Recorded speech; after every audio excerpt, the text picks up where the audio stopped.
नमस्कार दोस्तों, आप एक सवाल सोचिए और फिर उसका उत्तर खोजने की कोशिश कीजिए। सवाल यह है कि उत्तराखंड में पांचों लोकसभा की सीटों के लिए बीजेपी में किस सीट पर कौन कौन दावेदार लाइन में लगे हुए दिखते हैं। इनमें से कई सारे दावेदार तो एक्टिव है, ये कौन कौन है। आप जब इस उत्तर को खोज रहे होंगे, इस सवाल के उत्तर को, तो आपको हर सीट पर कई सारे नाम मिलेंगे जो अभी बहुत एक्टिव है। इनमें से कई सारे लोग तो वो चाहे त्रिवेंद्र सिंह रावत हो, निशंक हो, अजय भट्ट हो, रेखा आर्य हो, तीरथ सिंह रावत हो, सतपाल महाराज हो, अजेंद्र अजय हो, कैबिनेट मंत्री सुबोध उनियाल हो, बीजेपी प्रदेश अध्यक्ष महेंद्र भट्ट हो, अनिल बलूनी, अजय टमटा, शौर्य डोभाल और भी बहुत सारे लोग। पहली पंक्ति के ये सारे के सारे लोग हैं। मैं दूसरी और तीसरी पंक्ति की तो बात ही नहीं कर रहा हूं, वे तो बहुत ही ज्यादा तादाद में हैं। अब इसके विपरीत आप उत्तराखंड कांग्रेस को ध्यान में रखते हुए यह सवाल कीजिए कि उत्तराखंड की पांचों सीटों में से किस सीट पर कांग्रेस की ओर से टिकट के कौन कौन दावेदार एक्टिव दिख रहे हैं। मैं यहां पर यह बात कह रहा हूं कि कौन कौन दावेदार है और जो बहुत ज्यादा एक्टिव दिख रहे हैं।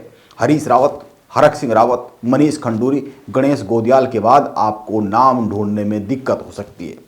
और जो नाम सवाल के उत्तर में उभरते हैं, ये नाम भी केवल हरिद्वार और पौड़ी लोकसभा सीट पर ही है। और इनमें से भी हरीश रावत और मनीष खंडूरी के अलावा बहुत ज्यादा कोई एक्टिव दिखता नहीं है। हरक सिंह रावत भीतर ही भीतर कुछ एक्टिव है। अन्य सीटों पर कांग्रेस का कोई भी बड़ा नेता जो पहली पंक्ति का नेता है, वो चुनाव लड़ने को इच्छुक दिखता नहीं है।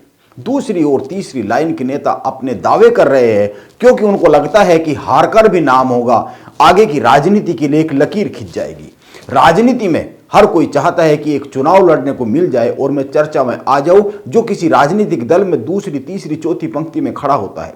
इसलिए वो चुनाव लड़ने के इच्छुक दिख रहे हैं। लेकिन पहली पंक्ति के जो कांग्रेस, उत्तराखंड कांग्रेस के नेता है, वो बहुत एक्टिव दिख ही नहीं रहे, चुनाव लड़ने की इच्छा ही नहीं रखते। नैनीताल उधम सिंह नगर सीट के लिए खुद कर्ण मेहरा को दावा करना चाहिए। यशपाल आर्य को अल्मोड़ा और प्रीतम सिंह को टिहरी सीट पर उसी तरीके से एक्टिव दिखना चाहिए जैसे त्रिवेंद्र सिंह रावत, तीरथ सिंह रावत, निशंक और खुद हरीश रावत अपनी अपनी सीटों पर, संभावित सीटों पर जहां जहां वो दावेदारी पेश कर रहे हैं, एक्टिव दिख रहे हैं।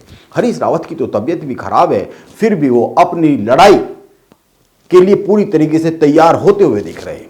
आप तीन नामों पर एक बार फिर से गौर कीजिए। यशपाल आर्य, प्रीतम सिंह और नवप्रभात, ये तीनों ही उत्तराखंड के गठन के पहले से कांग्रेस के मजबूत खंबे हैं। लेकिन सवाल यह उठ रहा है कि आखिर ये मजबूत खंबे क्यों किसी भी वजन को अपने कंधों पर लेने के लिए तैयार नहीं होते दिख रहे। क्या इसलिए क्योंकि अगर हार होती है तो जो इस समय पार्टी में सम्मान है, जो इस समय पार्टी में पद है, वो चिंता में पड़ सकती है। आप खुद ही सोचिए, अगर यशपाल आर्य चुनाव लड़ते हैं और हार जाते हैं तो कांग्रेस में ऐसे बहुत से लोग हैं जो ये कहेंगे कि इनका नेता प्रतिपक्ष का पद अब वापस ले लेना चाहिए। यही स्थिति कर्ण मेहरा के साथ भी है। अगर वो हारते हैं तो उनका प्रदेश कांग्रेस का अध्यक्ष पद चिंता में पड़ जाएगा। इसीलिए अगर आप कर्ण मेहरा की एक्टिविटी को ध्यान से देखेंगे तो वो जिला जिला घूमकर 2027 की तैयारी करते हुए दिख रहे हैं।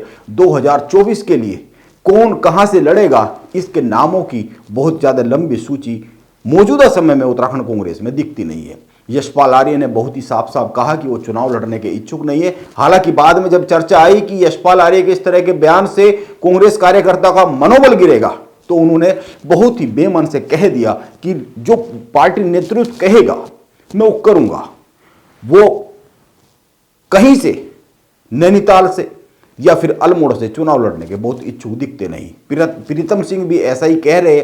जब इसी साल जनवरी में उत्तराखंड में कांग्रेस हाथ से हाथ जोड़ो यात्रा निकालने की तैयारी कर रही थी तो प्रीतम सिंह को टिहरी लोकसभा क्षेत्र की जिम्मेदारी दी गई थी। उन्होंने कहा था कि वो लोकसभा चुनाव नहीं लड़ेंगे, उन्हें प्रभार दिया है, लेकिन वो इस प्रभार का भार उठाना नहीं चाहते। वो चाहते हैं कि किसी नए को मौका मिलना चाहिए। प्रीतम सिंह ने यह बात खुद मीडिया को बताई थी। नवप्रभात ने भी अपने लिए कुछ इसी तरह की मजबूरियां सामने उत्तराखंड में कांग्रेस के जो नेतृत्व है उसके सामने पेश किए। आपको याद होगा 2019 के लोकसभा चुनाव से पहले भी उत्तराखंड कांग्रेस में इसी तरह के हालात बने थे। उस समय के दो सबसे बड़े चेहरे हरीश रावत और तत्कालीन प्रदेश अध्यक्ष प्रीतम सिंह ने चुनाव लड़ने से इनकार कर दिया था। इस तरह की सूचनाओं से कांग्रेस के कार्यकर्ता का मनोबल टूटता है। यह एक साफ सी बात है। कर्ण मेहरा को नैनीताल उधम सिंह नगर सीट पर खुद एक्टिव होकर यह संदेश देना चाहिए कि उत्तराखंड में कांग्रेस लड़ने के लिए तैयार है। उत्तराखंड में कांग्रेस के कार्यकर्ता को यह संदेश देना चाहिए कि मैं अपनी सीट चुन चुका हूं। बाकी जो पहली पंक्ति के नेता है वो भी अपनी अपनी सीट चुने और एक्टिव हो जाए। किसको कहां से लड़ाना है ये तो पार्टी नेतृत्व का काम है। पार्टी नेतृत्व आकलन कर ही लेगा, लेकिन अपने अपने रण क्षेत्र को चुनकर वहां पर एक्टिव तो दिखना ही चाहिए। क्यों नहीं दिख रहे, यह एक बड़ा सवाल है। क्या हार का इतना भय है कि रण छोड़ रहे? नमस्कार, मैं योगेश राणा।